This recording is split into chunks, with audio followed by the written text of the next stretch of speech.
Como menos de 1.000 soldados alemães venceram uma força de invasão de 9.000 britânicos, o ano é 1914 e a Primeira Guerra Mundial acaba de começar. Na Europa, as grandes potências enviam milhões de homens para suas fronteiras.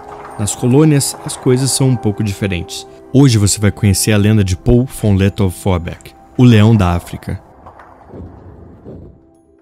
No começo do século XX, o recém-formado Império Alemão também busca o seu lugar ao sol. A disputa pela África, feita por invasões, anexações e compras por parte das potências europeias, transformou o que eram apenas 10% de território sob controle formal europeu em 90% entre 1870 e 1914. Para a época, o Império Alemão constitui o terceiro maior império colonial no mundo, atrás de Inglaterra e França. Os sonhos de império criados em Berlim, com a habilidade diplomática de Otto von Bismarck, começam a incomodar as demais potências. A tensão acumulada entre as potências nas inúmeras crises do começo do século XX, somada à gota final do assassinato do herdeiro ao trono austro-húngaro, Francisco Ferdinando, em junho de 1914, joga as potências europeias e, com elas, o mundo, no maior conflito armado já visto até então. Enquanto a Primeira Guerra Mundial é lembrada principalmente pelo emprego de tecnologias novas, gases venenosos e a interminável guerra nas trincheiras no teatro europeu, o termo mundial no seu nome indica algo muito maior. Dos Alpes italianos, passando pelos mares do Chile e pelas florestas tropicais do Oriente Distante, a força dos aliados era inconteste. Nos primeiros meses da Grande Guerra, o Império Alemão já havia perdido o controle da maior parte das suas colônias. A África, por sua vez, não seria diferente. Em 1914, o Império Alemão já sabia dessa realidade. Não apenas que não teria condições de levar a guerra em peso para as colônias, mas também que não teria sequer condições de ajudar suas tropas coloniais. A decisão aliada de invadir a África foi tomada em agosto de 1914. Um despacho do Comitê de Defesa Imperial Britânico, do dia 5 de agosto, lê-se: o subcomitê submete ao governo de Sua Majestade a opinião de que uma expedição deveria ser enviada da Índia contra a capital da África Oriental. Dessa forma, a proteção do comércio na região seria facilitada e a defesa de posses britânicas na África Oriental seriam garantidas. O comando da operação foi entregue ao Major-General Arthur Aitken e, com as instruções enviadas no dia 28 de setembro pelo mesmo Comitê de Defesa Imperial, seguiam as seguintes instruções. O objetivo da expedição sob o seu comando é colocar toda a colônia alemã da África Oriental sob a autoridade britânica. O governo de Sua Majestade deseja que você ocupe o interior entre Tanga e Kilimanjaro, e sendo assim, primeiro ocupe a cidade de Tanga. A cidade de Tanga era importante para os alemães, pois era o ponto final da principal rota de envio de suprimentos para as forças próximas do Monte Kilimanjaro. Comandando a guarnição alemã na colônia da África Oriental estava o tenente-coronel Paul von Lettow-Vorbeck. Vorbeck era um comandante veterano. Nascido de uma família de militares, atendeu academias militares desde jovem. A partir do ano 1900, passou a servir na Ásia, onde comandou uma guarnição alemã durante a rebelião dos Boxers. De 1904 em diante, serviu nas colônias alemãs na África, onde envolveu-se em vários conflitos coloniais. E por alguns anos, antes da Primeira Guerra Mundial, esteve junto de oficiais britânicos na África do Sul, uma experiência que provaria-se valiosíssima. Em setembro daquele ano, Vorbeck havia sido orientado para tomar posições defensivas e, se necessário, render suas forças para evitar grandes baixas. O alemão decidiu ignorar completamente essas ordens e não render-se antes de uma luta. É nosso dever militar deter o inimigo, de qualquer forma que fosse possível. Isso, entretanto, era impossível se nós ficássemos neutros.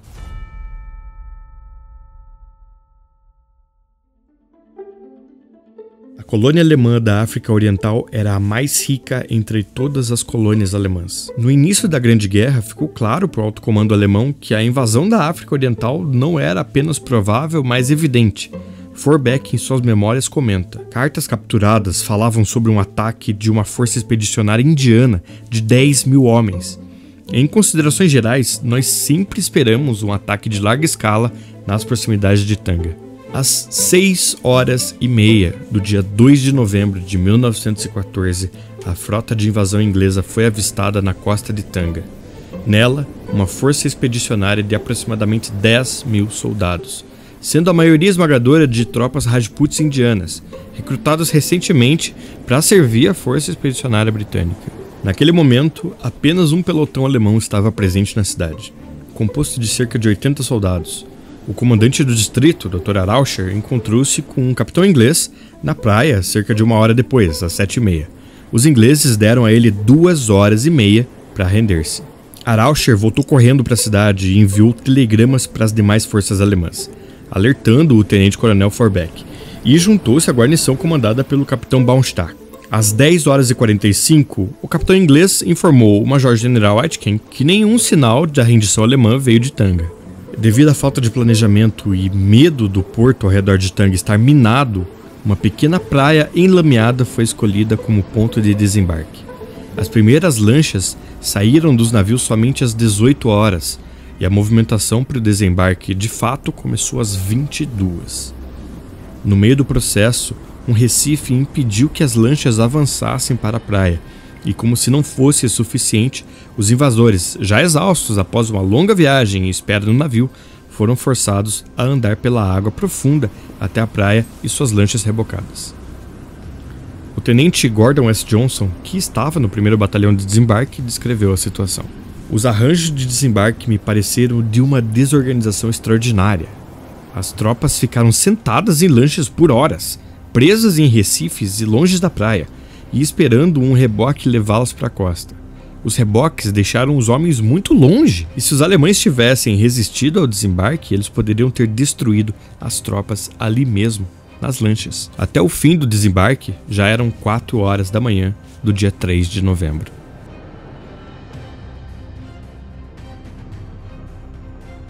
Enquanto as tropas de Aitken desembarcavam, os alemães não perderam tempo.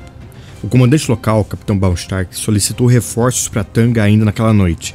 Os alemães esperaram para ter certeza que o desembarque realmente seria em Tanga ou se era apenas um ataque de distração, e a força maior desembarcaria em outro lugar. Os reforços alemães chegariam, mas até lá, Baumstark estava sozinho, com apenas uma companhia de infantaria, e ao longo dos trilhos, eles tomaram posição. Às 4h30 da madrugada, as primeiras tropas britânicas moveram-se para a cidade. Era metade de uma brigada de Rajputs. Os indianos avançaram por uma densa plantação de sisal, por muitas vezes maior que eles mesmos. A visibilidade era mínima, e no raiar da primeira luz...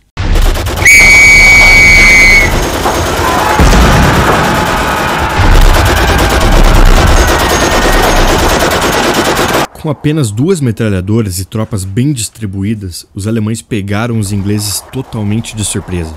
As primeiras baixas começaram a aparecer. Ouvindo os tiros, o brigadeiro Michael Tighe ordena que a segunda metade da brigada avance. Tighe queria flanquear os alemães e esticou a sua linha. O fogo das metralhadoras era preciso e acabou atingindo o oficial comandante da brigada e diversos outros oficiais, causando muita confusão entre os Rajputs. A moral da tropa estava seriamente ameaçada. O brigadeiro foi forçado a chamar mais reservas. Estas reservas sofreram duras baixas na tentativa de tomar a posição de uma metralhadora. Os alemães tentaram um pequeno contra-ataque, mas recuaram ao sofrer as primeiras baixas. Às 7h30, a situação mudou completamente em favor dos alemães.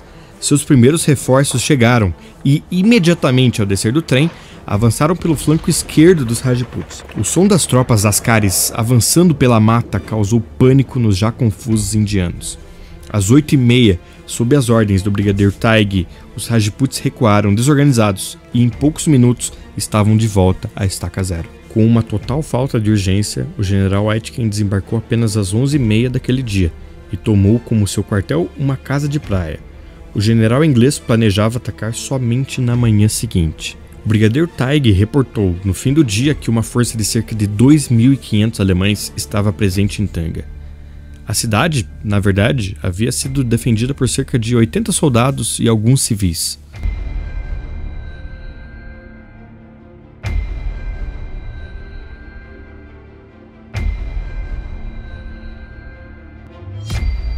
Ironicamente, com medo de enfrentar um grande ataque concentrado dos ingleses, as tropas alemãs deixaram a cidade. Na noite entre 3 e 4 de novembro, apenas alguns soldados alemães guardaram a cidade, e os britânicos realmente poderiam apenas ter caminhado em direção à cidade sem qualquer tipo de resistência.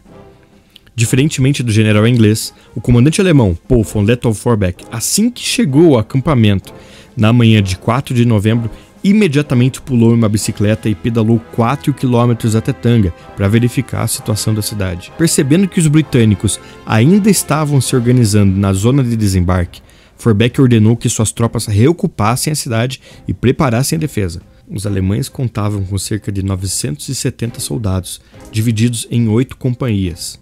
Uma perda desse contingente significaria a queda completa da África Oriental.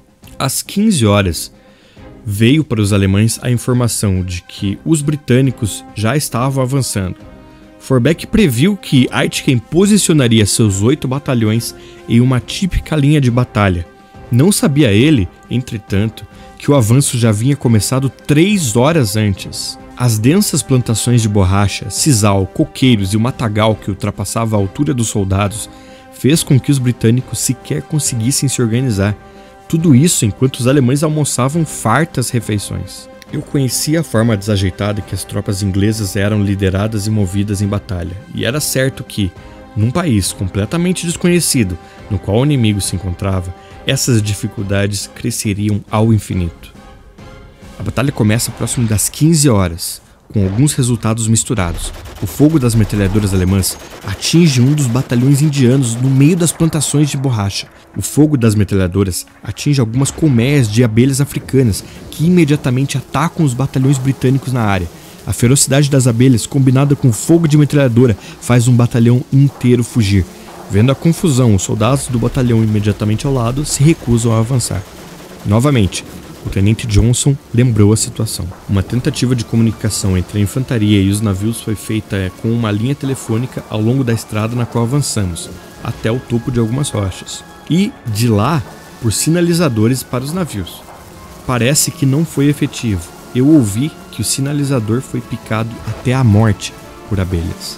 O tenente Webshire também comentou: um enxame de abelhas nos atacou. Isso causou uma grande confusão. Eu mesmo fui picado muitas vezes e tive que correr na escuridão para me livrar delas. Naquela hora, as tropas indianas estavam abaladas e as abelhas estavam fazendo os homens correr. Nada que pudéssemos fazer impediria aquilo. No outro lado do campo, o peso das tropas sozinho começa a causar baixas nos alemães e os faz recuar para a cidade. Um intenso combate mão a mão começa nas ruas. O capitão Baumstark é forçado a trazer suas reservas que aguardavam na cidade. Nesse momento, a linha alemã quase quebrou. Quase. Vorbeck e seus oficiais começaram um verdadeiro show de desdenho, rindo alto e zombando das tropas inglesas. A moral dos alemães sobe quase imediatamente e a performance convence os homens a continuarem em batalha. Uma última companhia restava, a 13ª Companhia de Campo, a melhor treinada e a favorita de Vorbeck, que também possuía 4 metralhadoras. E foi às 16 horas que Lettow-Vorbeck usou seu último as na manga.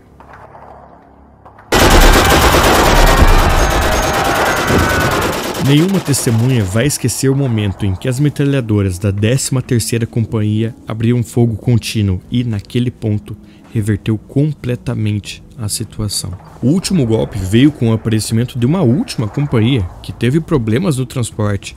A 4ª Companhia de Campo chegou em Tanga às 16h30 e imediatamente correu para ajudar a 13ª. Em uma desorganização brutal, o inimigo fugiu em massa. Por conta de uma péssima liderança, eles sofreram uma derrota humilhante por uma força muito menor. A Batalha de Tanga estava vencida e as tropas britânicas corriam novamente para suas barcas. Exaustos, os alemães não contra-atacaram.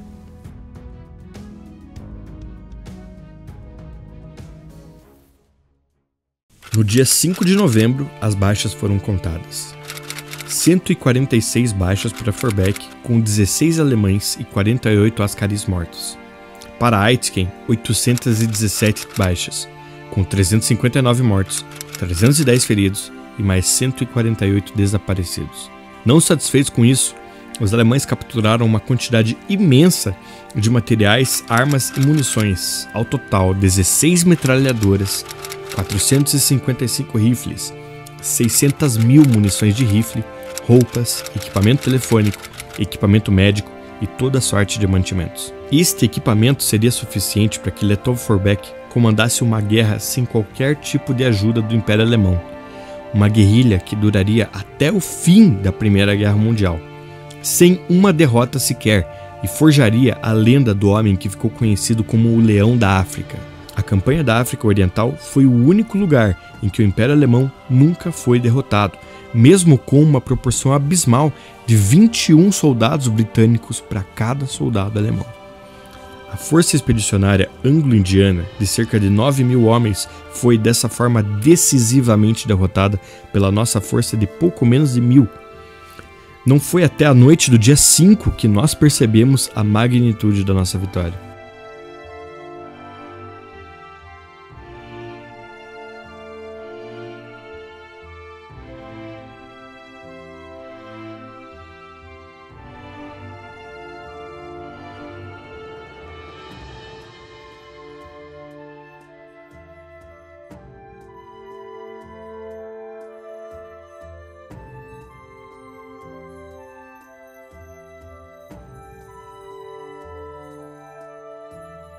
A Batalha de Tanga foi um dos episódios mais humilhantes da história militar britânica e repercutiu por meses em jornais na Inglaterra e na Índia. O alto comando inglês proibiu que qualquer menção da batalha fosse feito em correspondências entre oficiais.